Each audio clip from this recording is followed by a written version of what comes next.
Hello，大家好，我係肥仔輝。咁今日同大家繼續講黃大簽靈簽第17簽。咁17簽咧係一支中吉簽嚟嘅，係講緊月下追言啊。咁月下追言係邊個咧？其實最出名就梗係蕭何月下追韓信啦。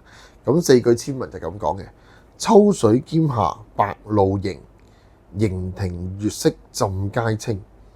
清風吹動馬鈴樹，係馬鈴響啊！響接神鐘不斷聲。咁你有冇留意呢？呢一個4句簽文呢，係用一個叫頂真法嘅方式去講嘅，因為佢係秋水兼下白露凝啊嘛，而之後就盈庭月色浸皆清。清就咩啊？清風吹動馬鈴響，響接神鐘不斷聲。即係話呢件事呢，要用到頂真嘅意思，即係咩？可能呢件事係比較急嘅，我哋第一樣要知道，可能發生嘅事情、發生嘅嘢呢，可能係好快就發生㗎啦，或者個機會喺眼前，你放過咗呢就冇㗎啦。咁個故事講咩呢？故事就係講楚漢相爭，大家一定睇過呢電視劇啦。咁又係諗起劉邦同埋項羽，就應該係鄭少秋同江華啊嘛。喺我年代成日都話蕭何，原來呢項羽最尾輸俾邊個咧？佢唔係輸俾劉邦，佢係輸俾韓信。韓信係一個好叻嘅人，咁但係都唔係呢個故事嘅主角，而係韓信咧。原來咧喺先投靠項羽。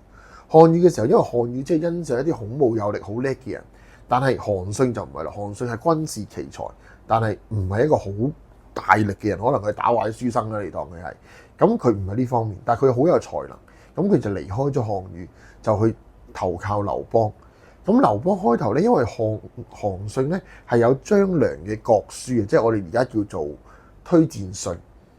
因為佢份人係好自負或者係冇自信定點咧，佢冇攞到嗰封推薦信出嚟就投靠劉邦。咁劉邦就覺得，你係人哋嘅人過嚟投靠我唔可信嘅，咁就即係投閒自散，佢就冇俾一個好重要嘅職位佢。